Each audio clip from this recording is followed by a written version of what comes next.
May tanong sa akin. Attention, we have contacted you several times, but again, we did not receive any response from you. We regret to inform you that our company is filing small claims case against you. Section 5, Article 7160 of the same Act, as amended by Local Government Code of 1991. Presidential Decree Number 417, it will be sent to your company office and home address. Boss Ray, totoo po ba ito? Pakitago na lang po ng identity ko. Alright, napakagandang mensahe po nito.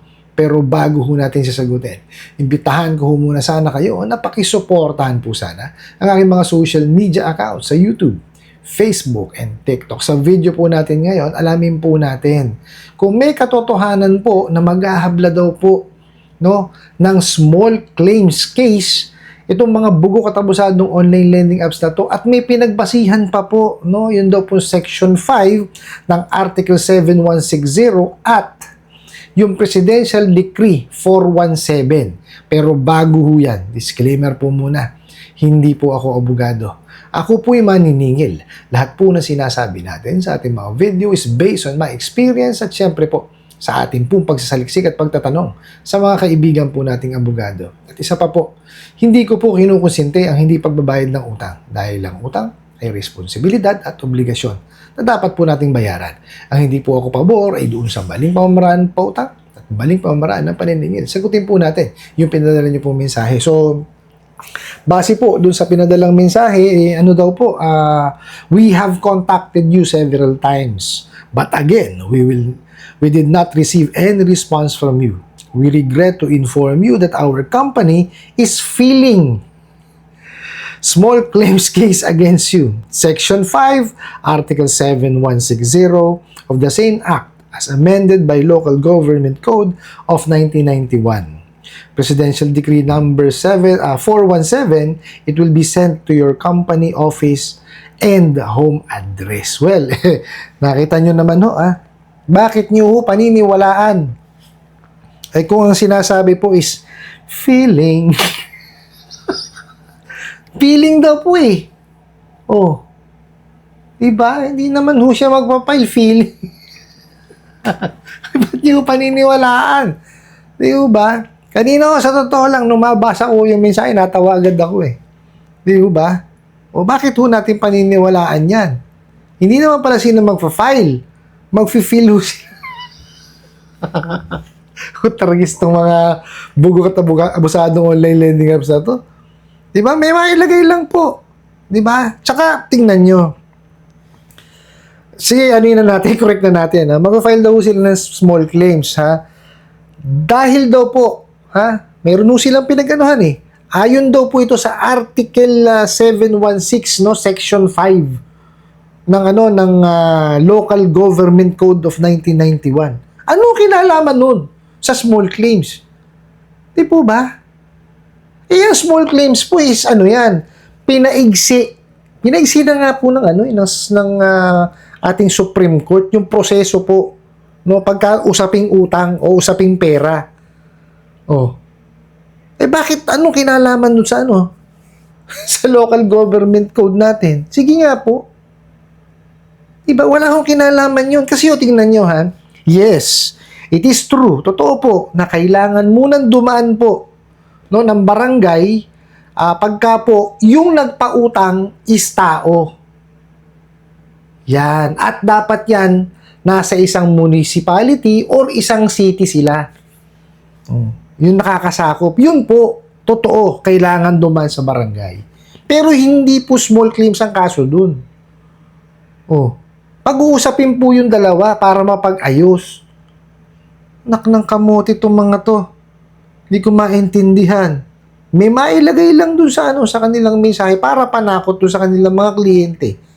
Hindi ko naman masisi yung mga kababayan po natin, lalo't wala akong nalalaman sa batas, di po ba? Hindi ko naman sinasabing alam ko ang batas, natin lahat. Hindi po. Yan, kumbaga, na-experience ko lang din po kasi po, nagfa-file po tayo kasi ng small claims case eh. Uma-assist ho tayo doon sa mga abogado po ng aming kumpanya. So, may idea po tayo. Tsaka nagtatanong-tanong po tayo eh. No, sa mga kasama ho nating abogado sa aming kumpanya. Kaya kahit papaano may alam po tayo. Pero I'm not saying na na alam ko lahat 'yan. Mas mainam po dumulog kayo sa mga abogado dahil sila ho nakakaalam 'yan. Pero ito ho, babasahin nyo. No? Halatang halata pong pananakot lang. Nagpapatawa pa nga kasi feeling eh. Hindi ho siya nagpa-file feeling. Si Raulo. At meron pa pong isang kinote na Presidential Decree number 417. Ano ho ba yun? Tingnan nyo. Pag binasa nyo, magugulat kayo. Tungkol sa SALN 2 eh. Yung pagdideclare ng assets at liabilities. Ano ang kinalaman sa small claims noon? Di po ba? Mariosep. Itong mga buko katabusad ng online lending apps na to, ilalagay po lahat ng batas dyan. No? Para lang ho tayo, matakot at nervyusin. Pag tayo naman, natakot bigla, nang hindi man lang ho tayo, nagre-research, ayan, talagang ninervyusin tayo. Di po ba? Kaya ako ang lagi kong pinapayo, di po ba? Basahin mo munang maigi. Mag-research. Andiyan naman po si Google. Di po ba?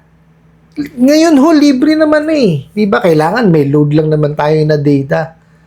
Di po ba? May isa-search na. Punta tayo kay Google. Type ho natin. Nandiyan naman po yung mga ibang AI din. Di ba? I-type natin. Di po ba? At least may idea lang tayo. I'm not saying na sundin nyo siya. Di ba? At least magkaka-idea ka. Na, ito palang Section 5 ng Article 7160, tungkol pala to sa diba? Sa local government code. Tapos ito naman pong Presidential Decree number 417 is tungkol sa SALN. Di po ba? So, ibig sabihin, malayo po talaga siya sa usaping small claims.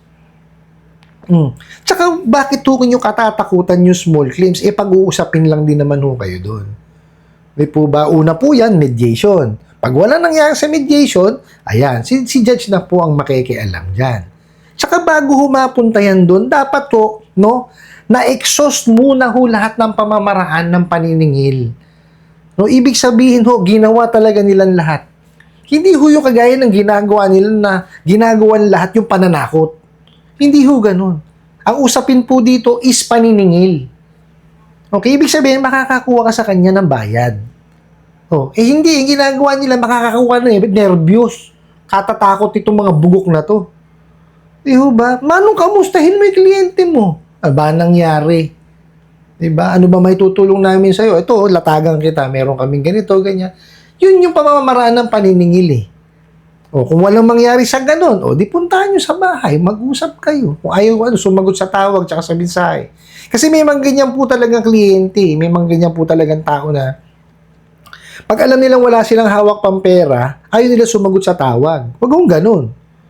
Di ba ba? Kung legitimate naman po yung nahiraman po ninyo, kung kagaya ng lending, financing, tsaka bangko, huwag nyo kakatakutan yung tawag. Makipag-ugnayan ho kayo sa kanila, makipag-usap kayo. Iba ho kasi ang paniningil ng mga legitimate na lending, financing at banks compared dun sa mga bugok at abusadong online lending apps. Lalong-lalo na yung mga illegal. Kasi sila hindi naniningil, nananako talaga. Okay? Wala ho silang intention talaga na maningil. Kasi kung may intention maningil yung mga yan, hindi mananakot yan, hindi mga haras yan. Kakausapin kayo ng matino yan. Tsaka yan, kung may intention talaga na maningil, sa simula pa lang po ng utang, dapat in-explain na sa inyo yung inyong obligasyon. Kasi kailangan, sila mismo, alamin nila kung kayo po ay may kakayanan talaga na magbayad ng utang. Kasi kung wala kayo talaga kakayanan na magbayad, ba't kayo pahihiramin? Kagaya na itong mga abusado na to, yung mga, fly-by-night, illegal, biruin nyo, estudyante. Plain housewife. At ang masakit, walang trabaho, pahihiramin. Ano ho ibabayad doon? Di ho ba? Ibig sabihin ba, may intention talaga silang maningil? Hindi ho.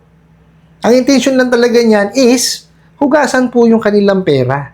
Doon po sa nagpadala ng katanungan po nito, huwag niyo hong katakutan. Unang-unang hong gawin po ninyo, kakalimahin niyo muna yung sarili ninyo pag naka-receive kayo ng ganyan. Kasi definitely, Basahin nyo, magugulat talaga kayo, di ba?